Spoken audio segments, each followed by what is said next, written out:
Hello everyone, welcome to my channel. In today's video, we are going to understand the use of though, although and even though. आज के इस video में हम इन तीनों conjunction के बीच difference देखेंगे कि इनके बीच क्या डिफरेंसेस हैं और उनका कैसे यूज़ हम करते हैं. So without further any delay, let's get started. दो का हिंदी अर्थ होता है हालांकि या फिर यद्यपि. Though is a conjunction used to indicate a contrast or unexpected twist. जो दो है वो एक कंजंक्शन है जिसका यूज होता है दो अलग विचारों को जोड़ने में या फिर कोई ट्विस्ट के बारे में बताने के लिए. ठीक है, इसको एग्जाम्पल से हम ज़्यादा अच्छे से समझ सकते हैं. जैसे आई एम टायर्ड दो I slept well last night. मैं थका हुआ हूँ हालांकि मैं कल रात अच्छी तरह सोया.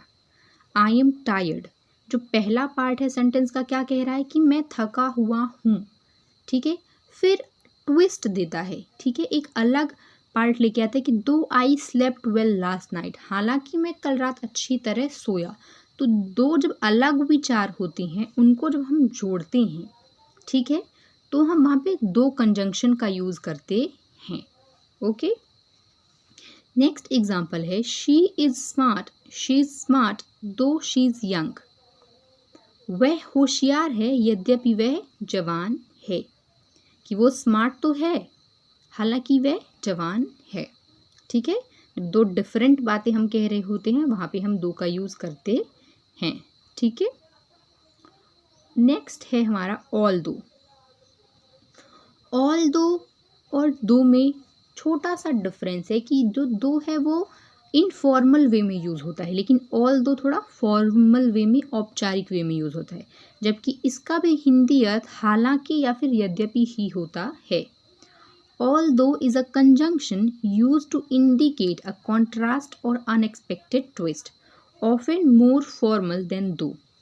जो ऑल दो है वो दो से ज़्यादा फॉर्मल और औपचारिक है, हालांकि इसका भी यूज़ दो अलग विचारों को जोड़ने के लिए किया जाता है या किसी ट्विस्ट के बारे में बताने के लिए किया जाता है.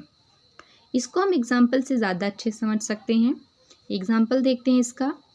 Although it was raining we went to the park.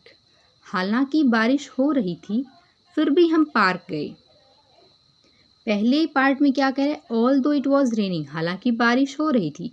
We went to park, हम पार्क गए, बारिश होने के बावजूद भी वो पार्क गए. ओके, नेक्स्ट है I am not good at sports all दो आई ट्राई माई बेस्ट. है ना, दो विचार जुड़ रहे हैं कि मैं स्पोर्ट यानी खेल में अच्छा नहीं हूँ यद्यपि या हालांकि मैं अपना सर्वश्रेष्ठ प्रयास करता हूँ. ओके, नेक्स्ट है हमारा इवन दो का हिंदी अर्थ होता है भले ही या फिर यद्यपि. Even though is a conjunction use to emphasize a contrast और अनएक्सपेक्टेड ट्विस्ट. इवन दो भी एक कंजंक्शन है जिसका यूज हम दो अलग विचारों को जोड़ने के लिए करते हैं, लेकिन उस पे हम एम्फसाइज करके बताते हैं किसी भी चीज़ को. हम जब कोई सेंटेंस बोलते हैं और उस पर हमको दबाव देना होता है या फिर ज़ोर दे के बताना होता है, वहाँ पे हम इवन दो का यूज़ करते हैं. इसको भी एग्जाम्पल से हम समझते हैं. I am going to the party even though I am tired. यहाँ पे दो अलग पार्ट हैं सेंटेंसेस के कि I am going to the party, कि मैं पार्टी में जाऊँगा भले ही मैं थका हुआ हूँ. जोर दे रहा है सेंटेंस में कि मैं भले ही थका हुआ हूँ लेकिन मैं पार्टी में जाऊँगा. है ना, एम्फसाइज जहाँ हमको करना पड़ता है या जिस सेंटेंस में हमको एम्फसाइज करने की ज़रूरत है दो अलग विचारों को जोड़ने के लिए, वहाँ पे हम इवन दो का यूज़ करेंगे. नेक्स्ट एग्जाम्पल है she smiled even though she was sad. यहाँ पे भी एक सेंटेंस को एम्फसाइज करके बताया गया है कि वह मुस्कुराई हालांकि वह दुखी थी, या भले ही वह दुखी थी पर वह मुस्कुराई. She smiled even though she was sad. वह मुस्कुराई भले ही वह दुखी थी. ओके,